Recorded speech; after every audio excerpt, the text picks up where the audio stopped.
Mexico, state of corruption, state of terror. The disappearance of 43 students in Mexico, made possible by the deep corruption of politicians and police, has rocked the nation in ways not seen since 1968. Then, as now, students protesting the failures and corruption of the state became breaking points, the sparks of rebellion and social rejection of the rotten status quo. With the news that local police in Iguala, Guerrero State, under orders of the corrupt mayor, kidnapped 43 students and delivered them to hitmen for a drug gang, the gates have burst open to national protest and widespread contempt for the government.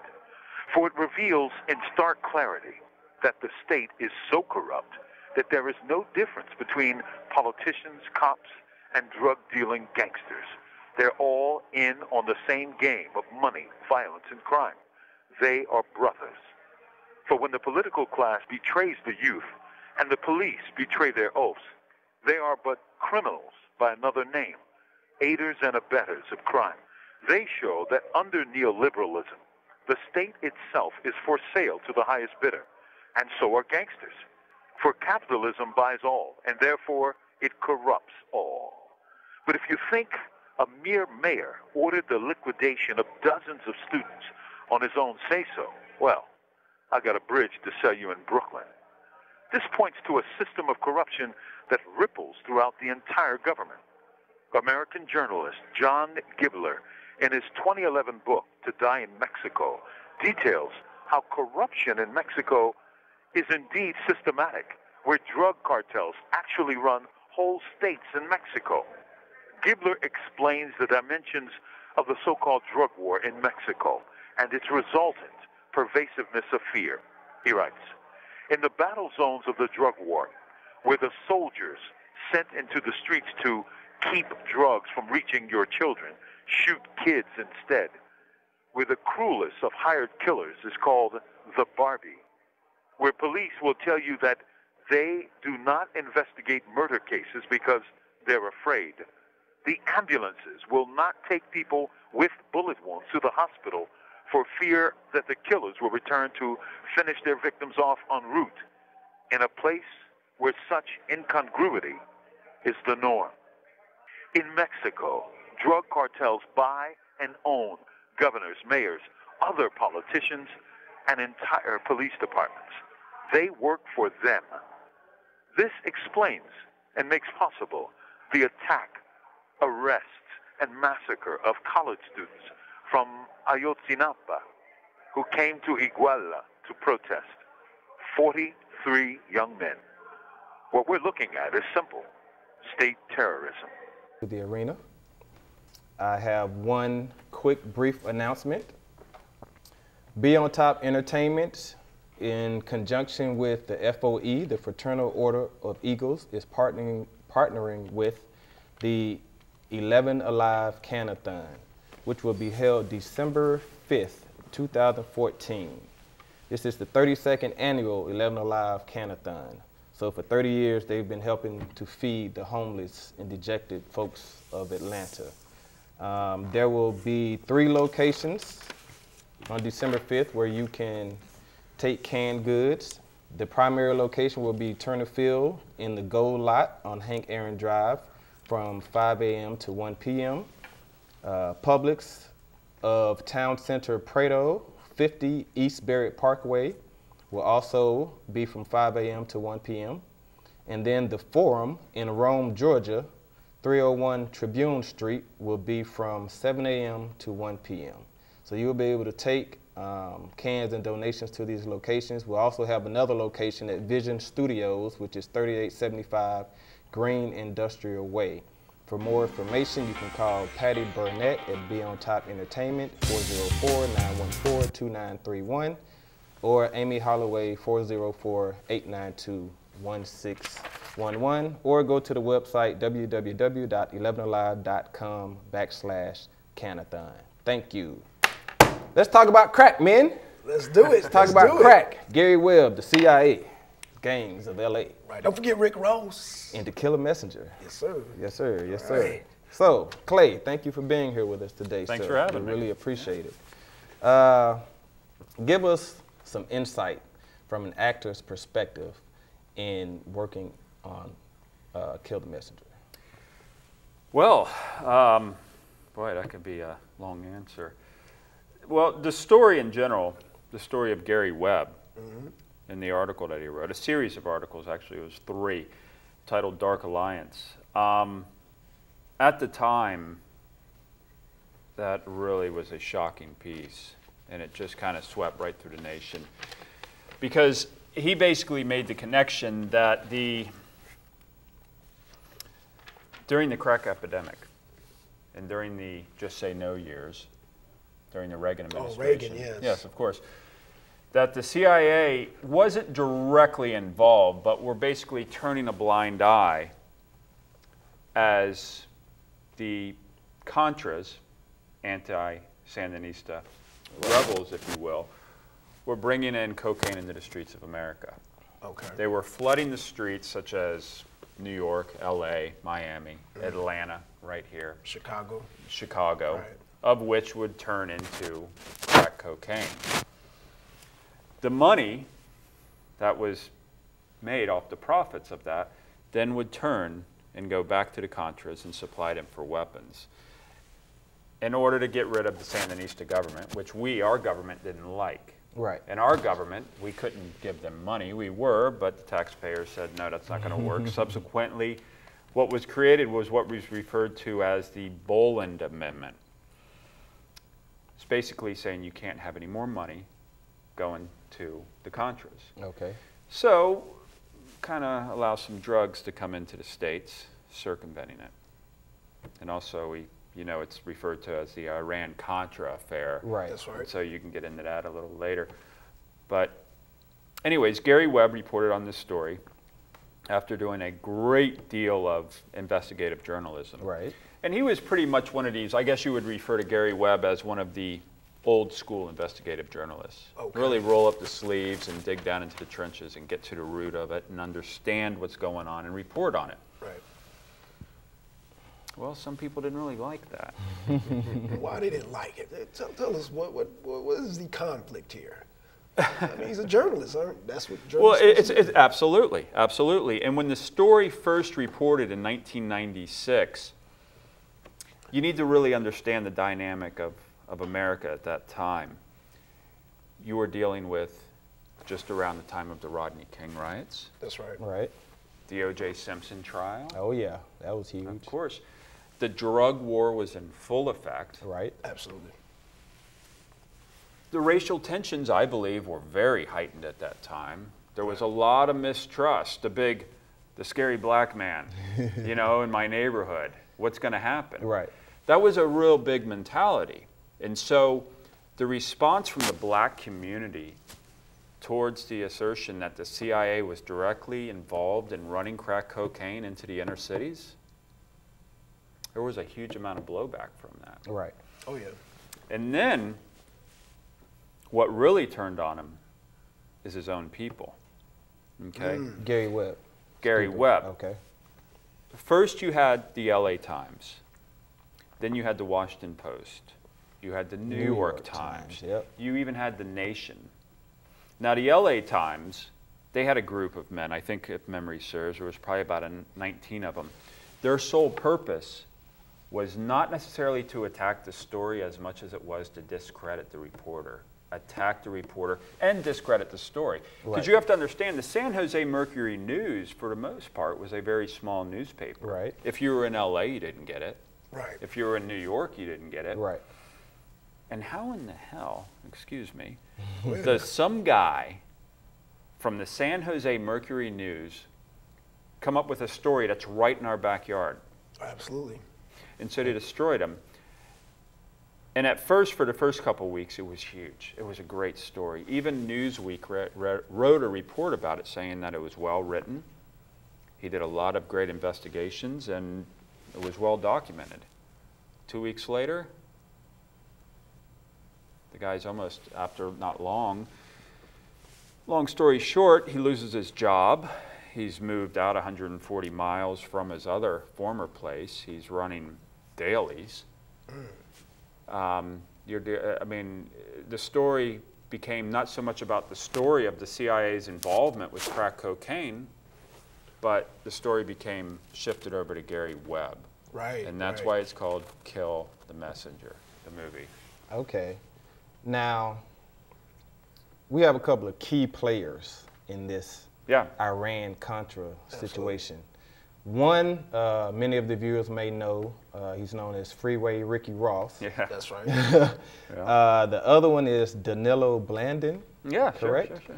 Now, these were the and two. Meneses as well. Meneses was, He was also Blandin's boss. Yeah. Yes.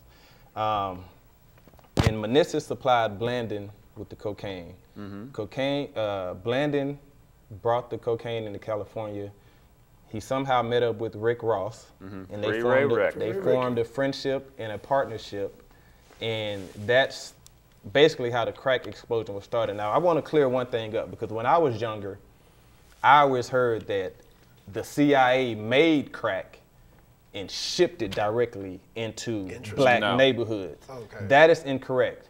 What happened was, like you stated, the United States government and the Contras were fighting the Sandinistas.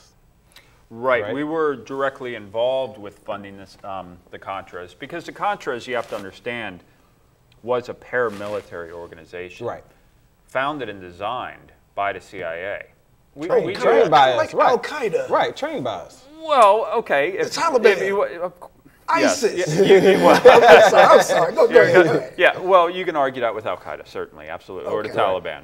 But it's been done before, yes. is the point. Right, because the CIA, I mean, so your question is, did Blandon and Meneses work for the CIA? Right. The CIA is good at forming assets, okay? We have contracts, we subcontract. Just because we'll say, you know, Meneses, they'll say, no, he didn't work for us. Most people that work for the CIA, they don't check in at Langley. They don't show you their security card. Right. They don't live in Virginia or out, you know. They're affiliated in one way or another. Now, the question is, was Blandon or Meneses directly involved with the CIA? According to testimony from Blandon, he said absolutely he was. He did. Meneses said he was. Right. Yeah, but it's very simple. You just follow the money. I mean, like you said, you don't necessarily have to live in, I don't know. Well, sometimes it's tough to follow the money.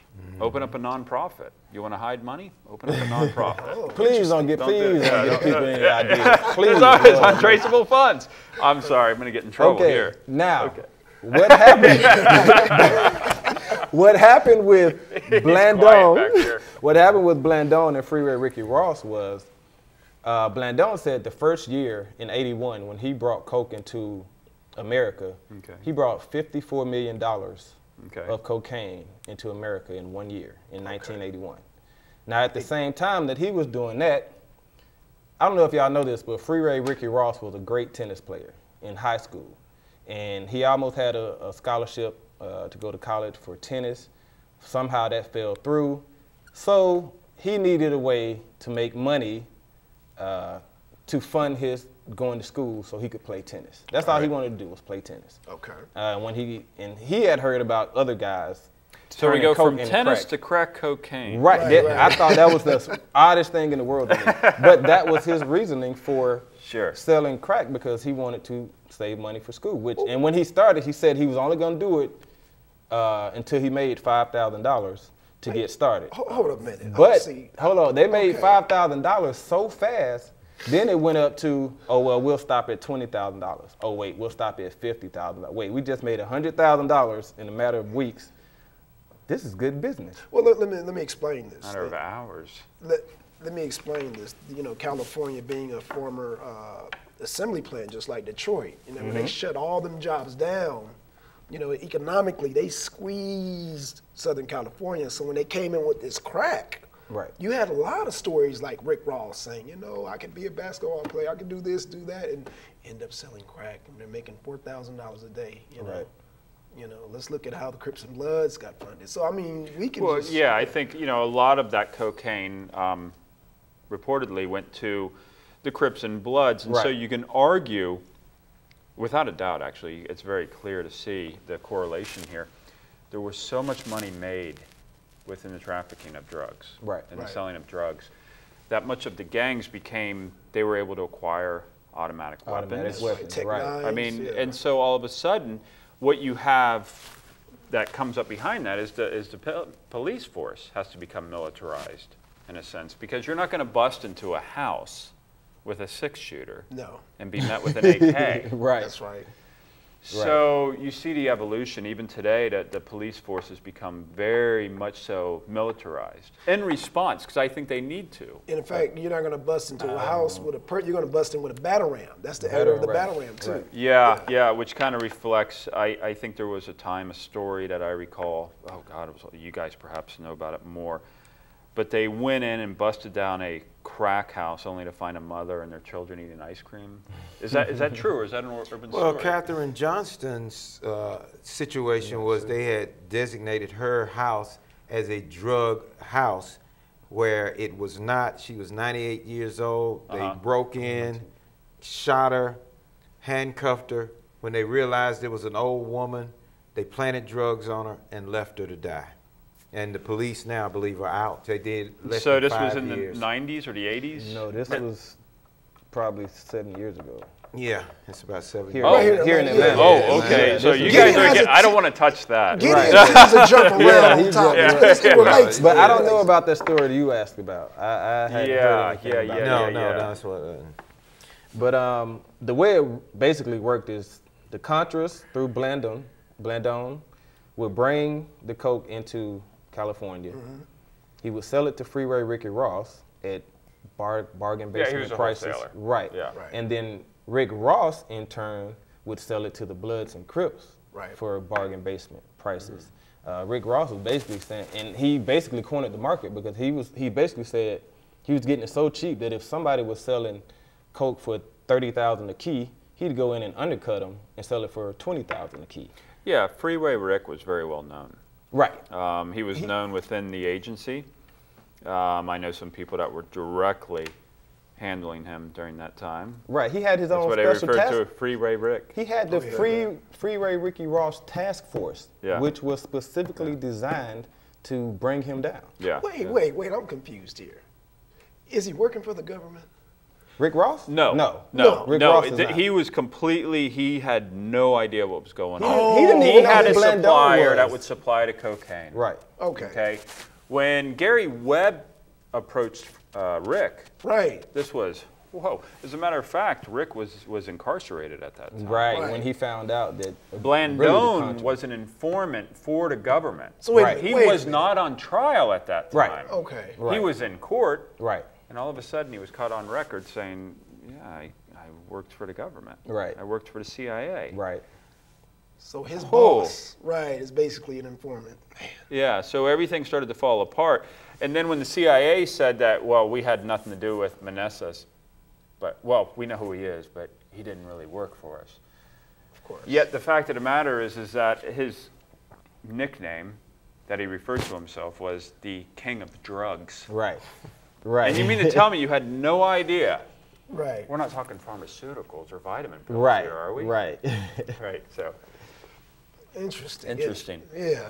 Well, the shadow government concept of Noriega and him being this drug kingpin that formerly worked for the U.S. government Right. really kind of caught America's attention. But then it was Maxine Waters for the right. vast majority of us. When Maxine Waters, as a senator, I believe, came out, or Congresswoman, one or the other, and said that this government is the reason why crack cocaine is in our neighborhoods, and she designated the government and said that she didn't call names like you guys are doing, and a lot of people may not know because they haven't seen the movie, but Right. they do know, they've heard of the Iran-Contra issue. They Right. know that there was a huge trial at Arlie North, that there was a Right. Good money old Ollie North. trafficking in the government, and the president himself said he didn't know what was going on. Well, you know, that's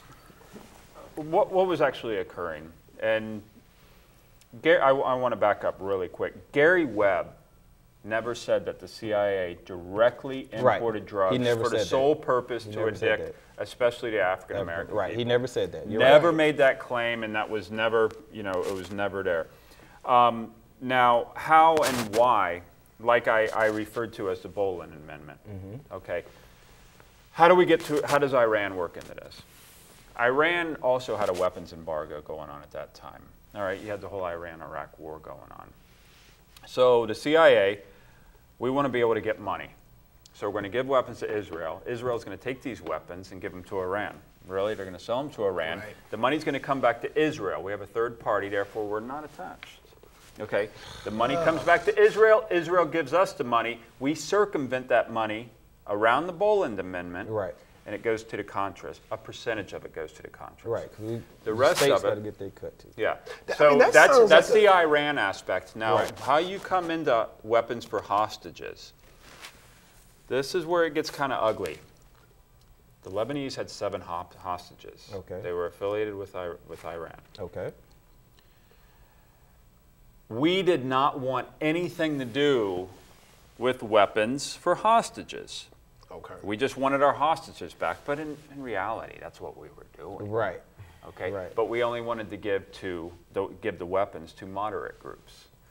But it turns out it doesn't really work that way. I'm like, well, moderate groups generally evolve into something a little more worse than moderate. Yeah. Once they get the weapons. Right. We can argue this point with Assad today. Right. All right. Assad Assad and Kurds, ISIS doesn't want Assad, so they're against Assad. So do we go with ISIS, or do we find a nice little pretty moderate group in the middle? I think we were trying to. It's very complicated. Equip the moderate, the Kurds, I believe, to help fight ISIS.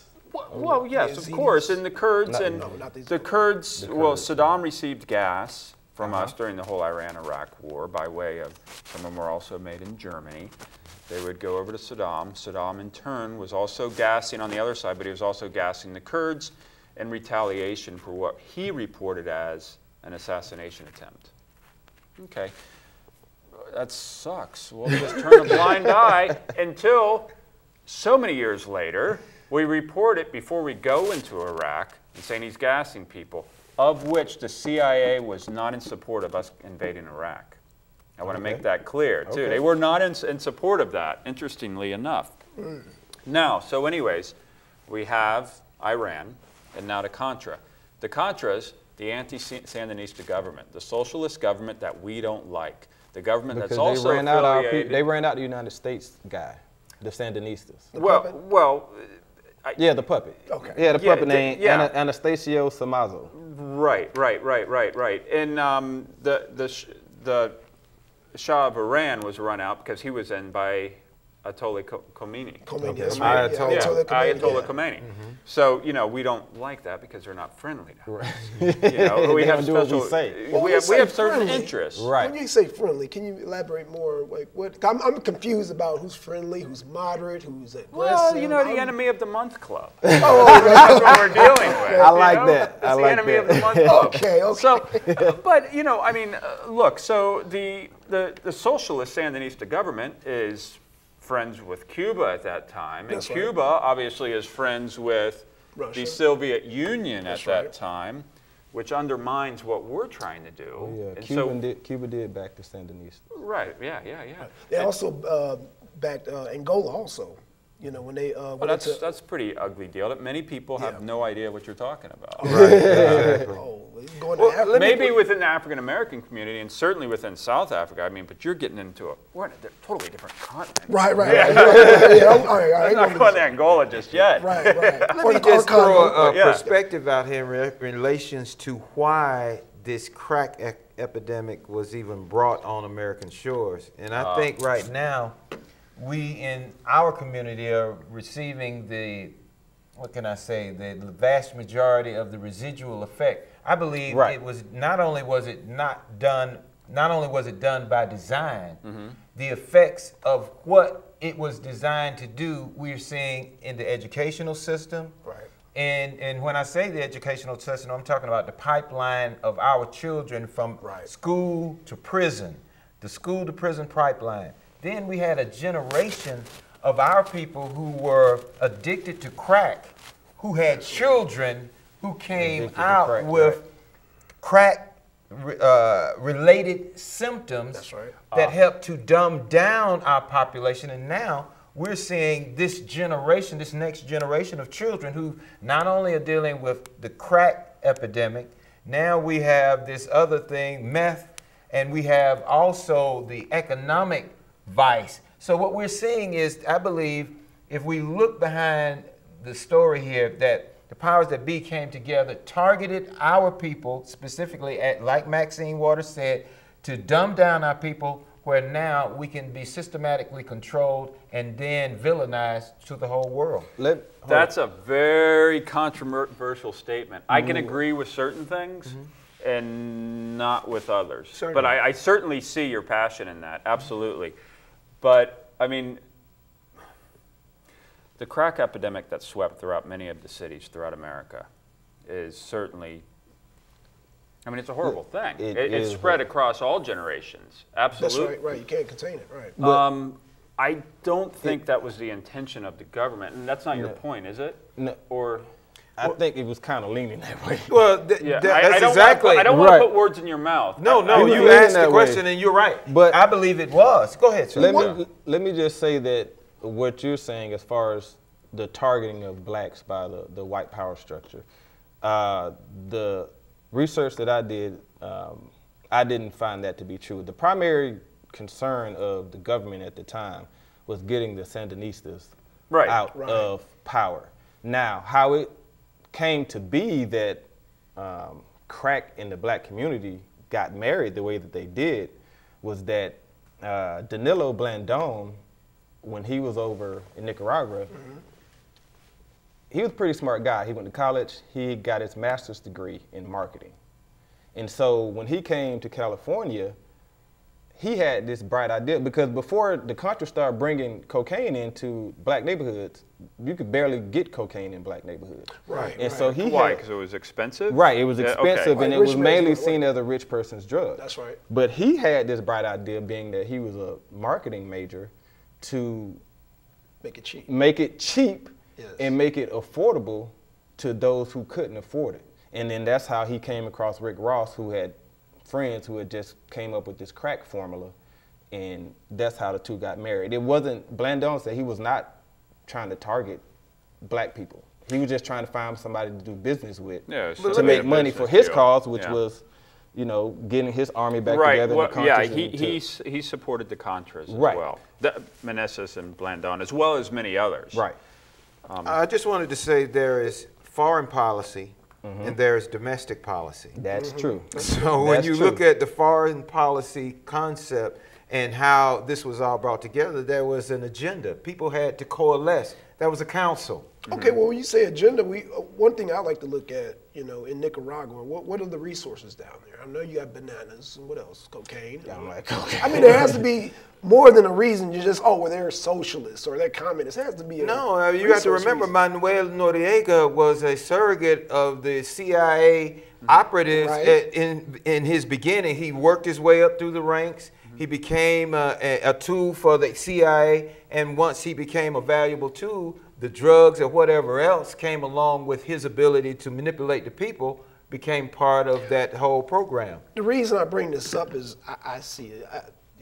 From the movie, what I've seen, Yes. I see the foundation and structure of it. Right. And I look at today, I look at, you know, John McCain shaking hands with the heads of, you know, ISIS. Certainly. You know, and I'm looking at, you know, why would they want to attack Syria? And then I've heard, you know, conspiracies that they want to run an oil pipeline all the way down through Syria. So, Right. I mean, Well, see, again, one might say that oil is motivating that factor. Well, certainly from a global perspective, but let me just say this. When you're looking at a global perspective, I have to bring it home. And see, when I look at crack, I'm looking at it from my cousins, brothers, sisters, and I see the educational system from the time of when it came in, prior to it coming in, and to where we are today. Right. So when you look at the evidence speaks for itself.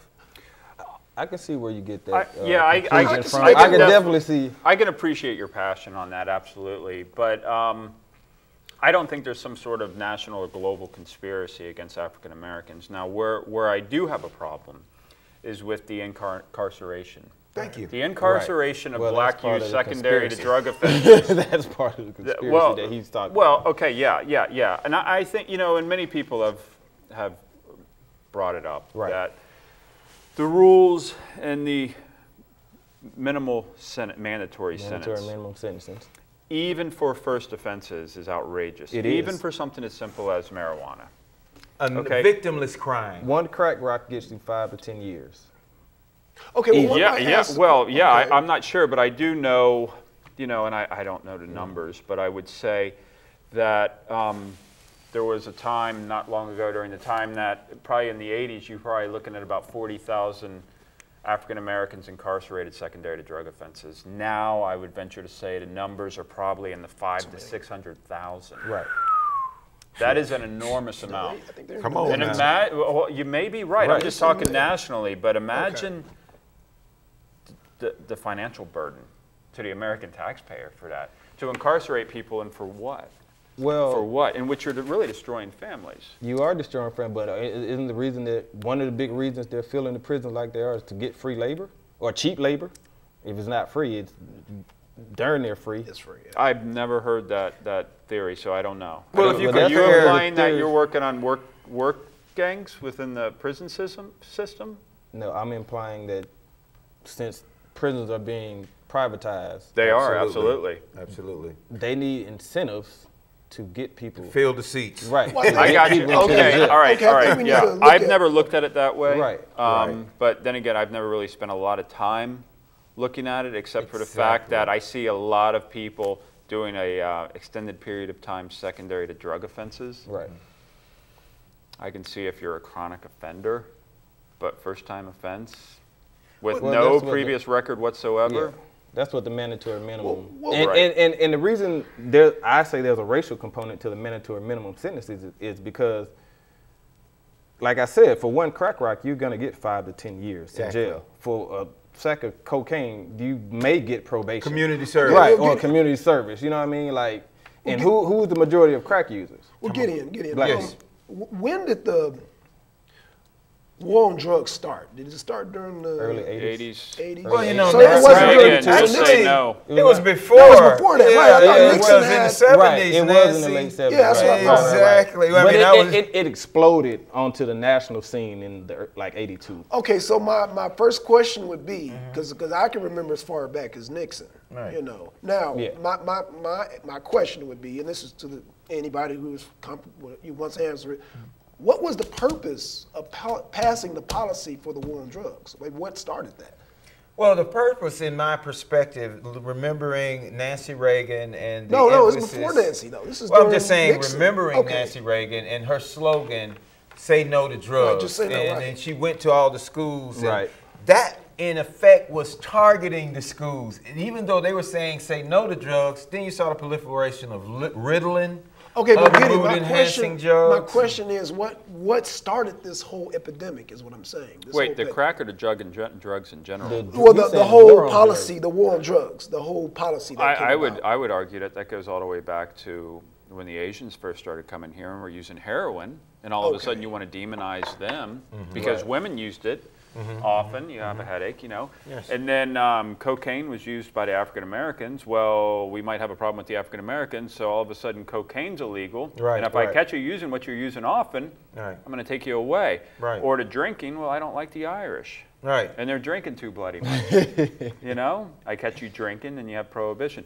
So you can arguably, it's a very subjective historical finding, but the occurrences and times, if you will, are right there. Well, see, the relationship between how we think and how you think is very telling, because even though what you're saying, we say, oh, I never thought about it like that, because you're on one side of the tracks and we're on the other side of the tracks. That's what counsel is about. And that's the beauty of counsel, because we can begin to blend ideas that you may have never considered because of your background, your environment. So when we look at the impact on our community and the influences, again, the residual result of it is a destruction of our families, the medical care the cost for medical care for the symptoms of crack cocaine proliferated. So that the medical industry was involved, the government was involved, and the educational system, and the residual beneficiary ended up being the prison industrial complex. Right. So you really have a network of people who on the surface look very benign, other than fighting against drugs being infused, but in reality, the true war was against us. It always has been. And our children, we see the results of this war. Well, I can kind of see where he's coming from, too, because the CIA is not going to let other parts of the government know what they're doing. You know, I mean, I remember not only with Kill the Messenger, you look at Deep Cover, or you look at Panther. I mean, they all sent, and this is the first movie that actually dealt with actual events, but I mean. This was claimed to be the biggest story since Watergate. Wow. Yeah, I can see that. Yeah, Right. I can see that. So, yeah, go on. I didn't want to cut you off. Oh, no. To the point you just made about information being, the CIA withholding information. Certainly. Right. It said that Oliver North oversaw the operations of the Contras. The Contra War took precedence over law enforcement. There you go. Okay. Well, how Ollie North kind of came in here is he was with the National Security Council. Right. And he pretty much came up with the whole circumvent. We'll go ahead and get the arms to Israel. Israel trade them, and then we'll also deal with the importation or the transportation of cocaine into the streets. Increased price, go ahead and take those proceeds and funnel it back under the table, and we get more weapons. Now, with the whole Iran-Contra scandal, perhaps one of the most interesting thing about that is there was about 11 or 14 indictments, okay, that took place secondary to all of this coming out. Of which about 5 of them were released secondary to appeals, okay? Of the remaining, they were all pardoned by George Bush Sr. Of course. See? Isn't that interesting? Wow. Yeah. Isn't that interesting? Wow. Oh, absolutely. Yeah. He's tying the loose ends up. Well, you know, you have to. Crossing the T's, dotting the I's. You know, but really what you're dealing with is not an agenda or a conspiracy to target one group of people. You're actually looking to circumvent an amendment in order to help whatever your agenda is at that time. Right. And at that time, it was to raise funds to get rid of a government that you did not agree with. Right. The collateral damage was clear. Thank you. Absolutely. Thank you. Okay, that's yes. Collateral Yeah. damage we're still suffering from today. We are the collateral damage. Right. But I mean, we have like within the white communities. I mean, I we're was about dealing to with say, a it meth has- big. I don't know if meth is as big within the African American community No. as it is in the white community. No. Your meth is our crack, Some or our people- crack is your meth. Really? I should Okay. say. So that's, Now, some people would argue that. I don't know. Let me tell you something. I know a lot of black people in the streets, and I don't know too many that mess with meth. Exactly. I can maybe name one, and he sells it.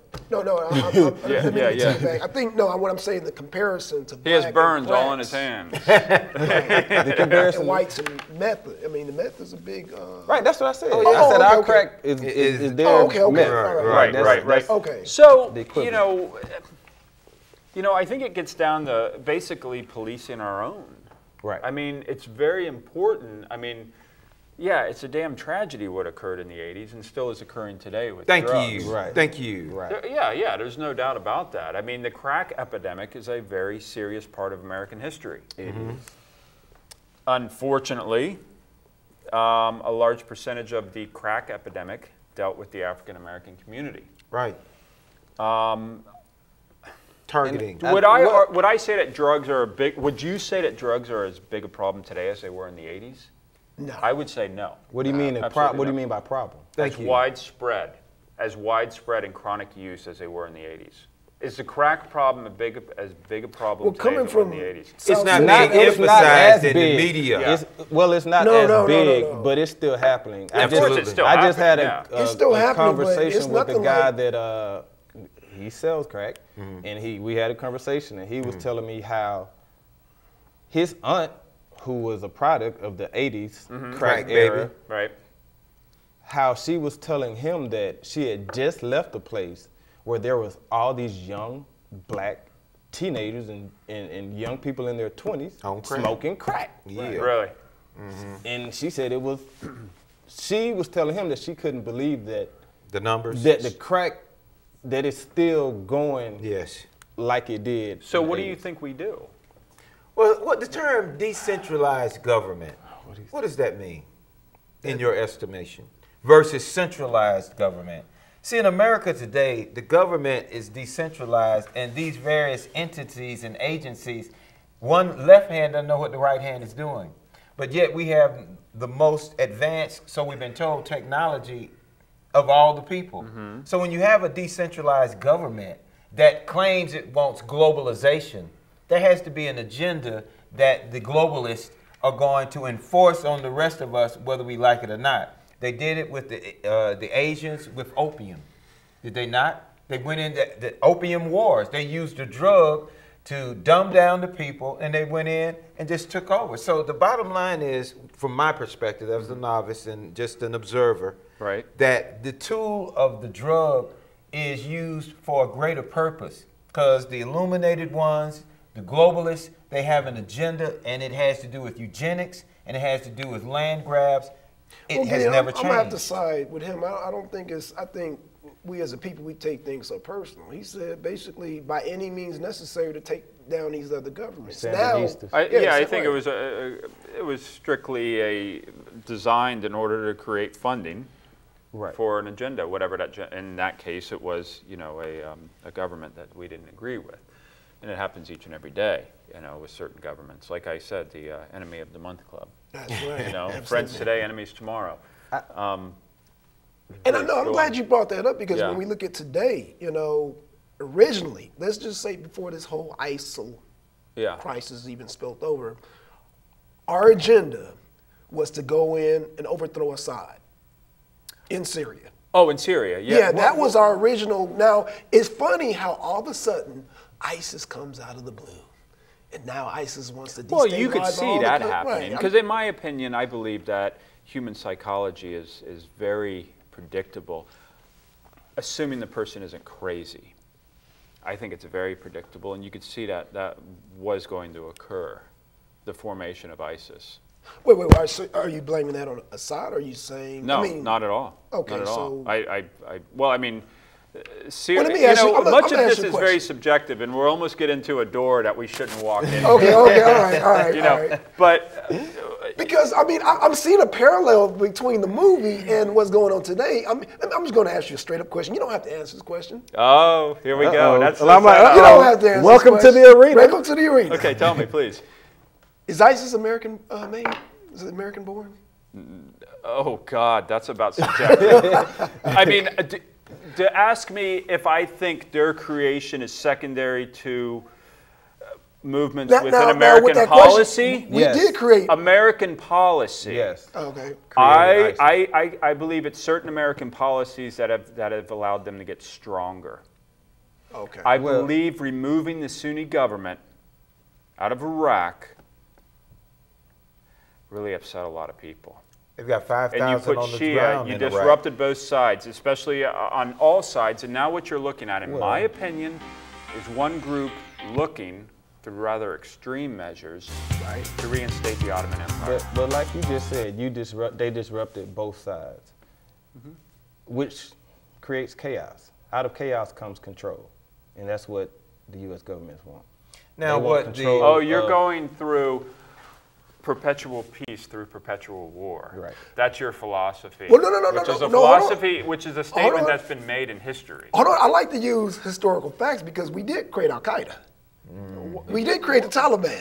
Well, yeah, secondary to invasion, because we didn't really like the Russians at that time. Oh, okay. But it's always somebody we don't like that we're trying to when back the you're the people that don't like them and you too. taking from And then they ended up turning on us. I'll tell you what, time does not heal all wounds.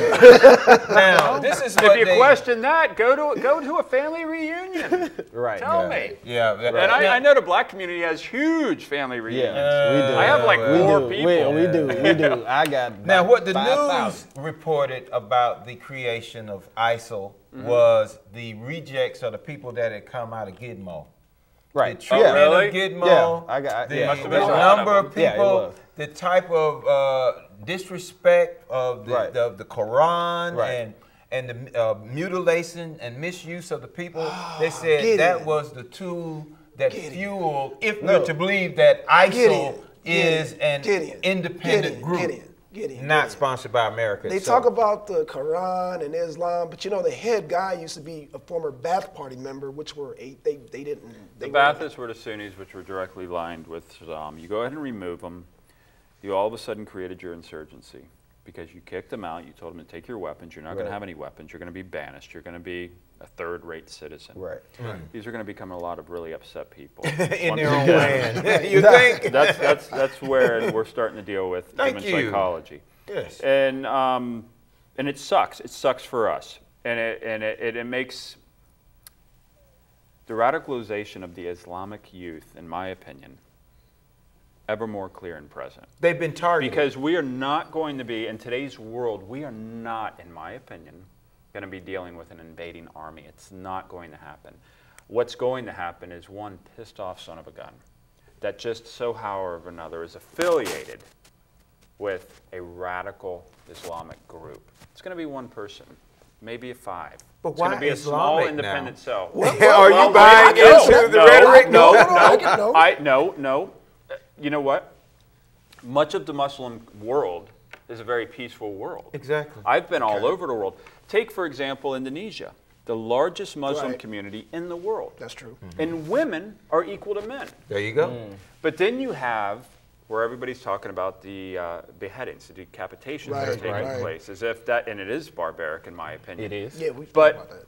when you're dealing with Saudi Arabia, perhaps the most extreme That's right. Sharia law, and conduct numerous beheadings monthly, Wow. They do. it never know makes that. our news. Yeah. Never makes our news. Because they're But our it makes the ally. arena What are you Why? talking They are about? very much our ally. They're our ally. What are you talking about? They would never do Yeah, anything so barbaric. So, you know, you have to really, when you back up and look at it, you have to question, what is the agenda?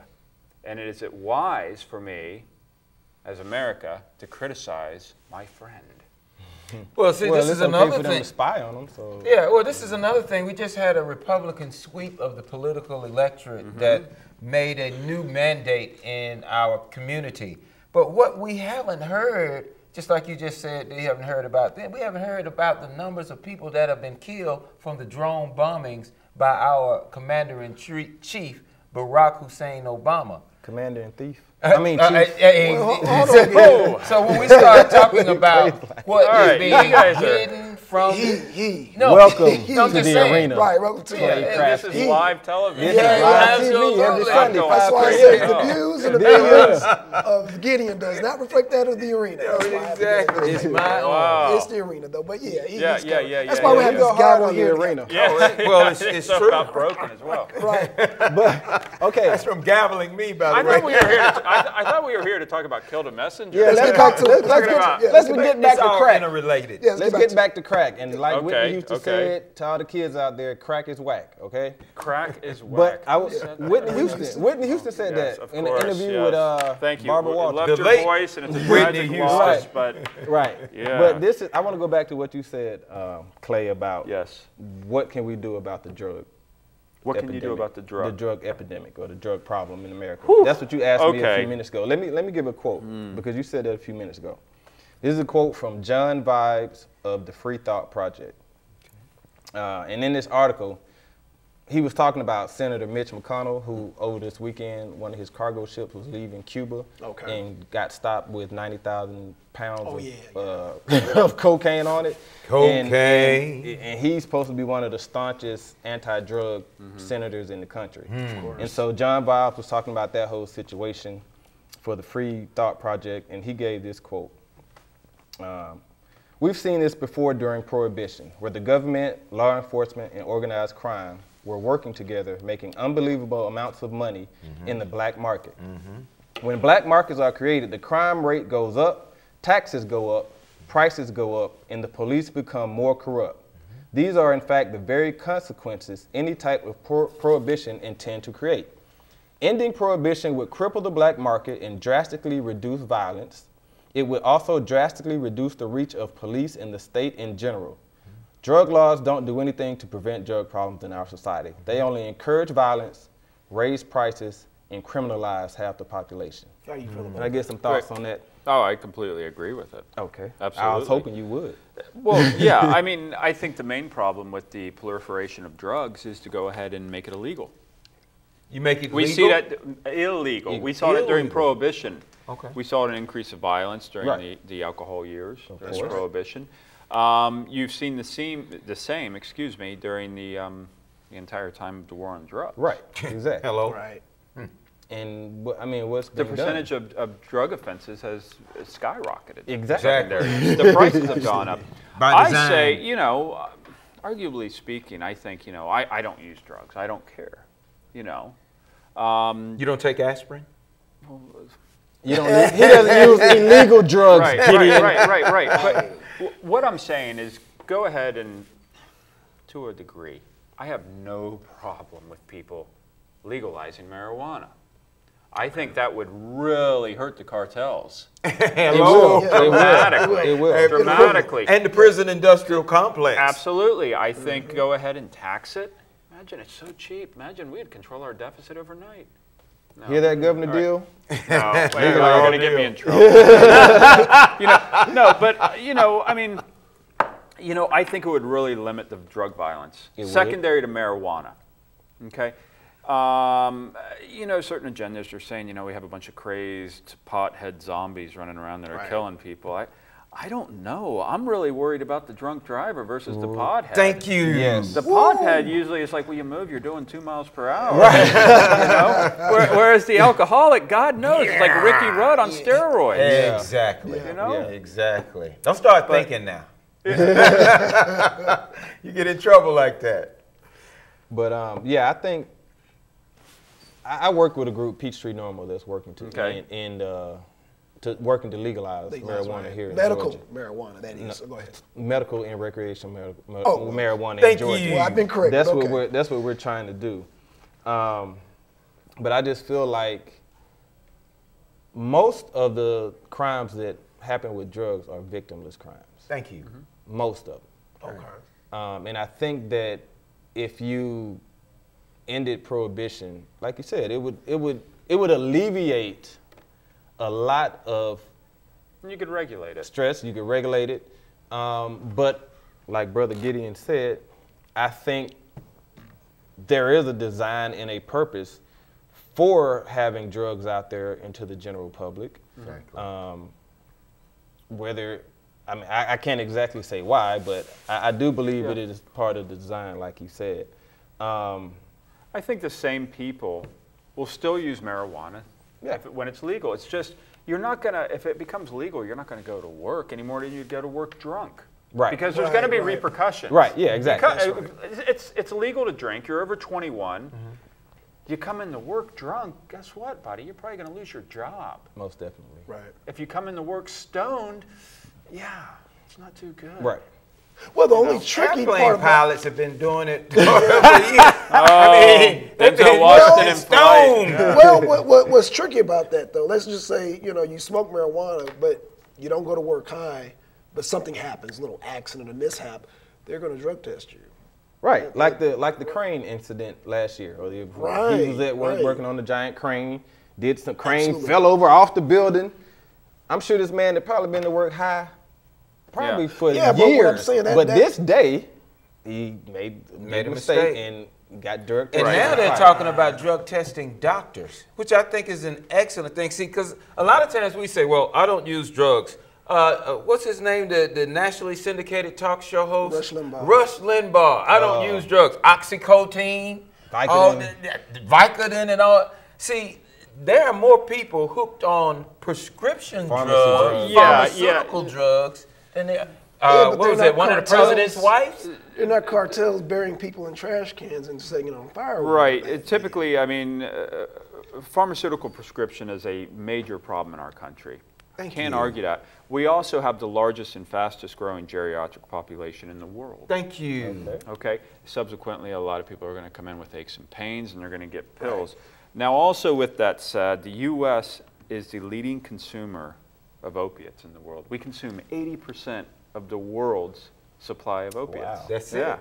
That's right. But pharmaceuticals is a huge business in this country. Thank you. There's no debating that. 24-hour drugs, school, corner, Right. you name it. Yeah. You know, that's just the pharmaceutical industry. Some are good, but I think, you know, there's a huge misuse of pharmaceuticals. So, Clay, do you think any good has come out of the war on drugs at all? From your experiences, from working on this movie? Yeah, we has stopped there been commenting. anything positive? Has anything positive come from the war on drugs? Other than politicians getting... Other than your getting career. their Wow, pockets see, back? wow, you put it on that, right? Other than old white guys getting rich, is that where you're going? I said politicians. There are plenty of racial... Other than old white guys getting rich on the backs of young black men. Hey. No, that's not But real. has there any good come from it? God, that is such a subjective thing. I would say, you know, as odd as it sounds, is awareness. But that's it. I don't think, you know, we've made any, a matter of fact, I think it's gotten worse. And I think the vast majority of Americans would agree that since the war on drugs really started, it's gotten progressively worse each and every, well, certainly during the 80s, Right. into the 90s. I think it's let off a little bit, but it's shifted. It's shifted throughout the cartels that are, and we're seeing a lot of that reported. That's right. What do you think the electorate should do in reference to this issue of drugs? Because I agree with you, and I agree with you that it should not be, they should legalize it. Why do you think it hasn't been, and why do you think there's such pushback as a result of that? If it's been proven that Old this is a mindsets, victimless... because That's I really think it's just kind of reluctance to change. Prehistoric. Okay. All right. Well, we're going to And take money. a real quick clip. We're going to play a quick clip real quick and from the scene from the movie. Nicaragua. Thank you, Clay Krasky. for We know being you here. saw Field Meneses. Messenger. Am I being followed? Triangle Web. Some governmental informants are scumbags. Look, I was under the impression that you guys had something to say to me, but to answer your question, no. My angle is that the American government knew drugs were put on the streets to fund an illegal war. What you want to say happened never happened. Then why am I here? American kids were gonna die in that war. American kids did die, and they're still dying. Just not the ones you care about, apparently. Can you elaborate on that? Clay Krasky. Clay Krasky, everybody. Yeah, It's kind of now you realize when he says, just not the ones you care about. Apparently, he's talking strictly about You believe in conspiracies? African American. crack, yeah, Right. the Inner drugs, cities. the inner Right. city African Americans, and that I didn't want to necessarily say African Americans, even though that is the focus, because there were also white people that are addicted to crack Right, too. right. But I was- Well, you know, but yeah, but basically, he's saying yes, American kids did die and are still dying, just not the ones you care about. right. Apparently, and That's telling. you know. It is telling. Basically, you know, my character, I kind of know where he's heading, and we just, you know, no. What you want to say happened, you know, this never happened. We have nothing to do with drugs. Right. We don't know these people. course, we're the government. The Rick We would Ross never are do the bad anything wrong. guys. Yeah. You know, the Meneses are the bad guys. The Blandones are the bad guys, not us. Now, You know. Promise. I got to ask you this question. Now, Yes. they talking about they're going to have a Rick Ross movie coming out. Do you know anything about that? Or? I don't know. I didn't talk to Rick about that. We had. He's a great guy. He's really funny. I know he has a book coming out. Okay. I believe it's titled Freeway Rick. Wow. Okay. I know you have a book too, right? No, not me. And- Oh, No, okay, no, okay. no, no. The reason he got his nickname Freeway is because of the money he made from crack, he was able to buy so much exclusive property that was right next to the freeway. highway, to the freeway. Oh, is that right? Yeah, I didn't that's know. how he got yeah. the nickname Freeway Ricky. Yeah, Freeway Rick. Now, we're not talking about the rapper. We talking No, about but the real. no, we're talking about real who the rapper got his name from. The one who's tried to Yeah. get rid of the rapper. By the way, And he he's a nice guy. yeah. He's. I actually enjoyed him a lot. I did. I enjoyed him. Now, as you know, Michael K. Williams portrayed Rick Ross in the film. That's Okay. right. And I'll tell you what, he is a funny guy. Yeah. I really like. And you know, everybody's great. It was an honor to work with Jeremy Renner, Wonderful guy. Okay, I like him. Yeah. Barry Pepper, he's certainly known for, it's been a while, but as a sniper in Saving Private Ryan, he was brilliant. My partner in this movie was Gil Bellows, if you remember Shawshank Redemption. Oh, yeah. He played Tommy. Yeah. And it was Michael Cuesta, the director, great guy. Okay. Any closing statements? I mean, definitely go see the movie. First of all, thank you for coming out. And you know, I know you got a little red, but we in the arena. We go hard on the government. We go hard on the government in the arena. Hey man, it is. I don't know. Is this the arena or is it romper room? I got to be very strategic in my work. You don't see any kangaroos hopping around in here, sir. Yeah. You guys are great. Hey, we thank you, thank you, Clay, for being here. I didn't even have to use my AK. Yeah. Oh, yeah. That's normally for me anyway. Yeah. You put them right next to me. Let me wrap this real quick. Thank you, Clay Krasky, for being here. Y'all go check out the movie Kill the Messenger. Yeah, and that goes for the panel also. Yes. Kill the Messenger. And remember Gary Webb, because he did eventually die. Oh, wait. How do you get? We are out. Oh, man, we out. Thank you for tuning in. We out. Kim Taylor, thank you for my cookies earlier. I love you. Thank you for tuning in to The Arena. Yes, we are actually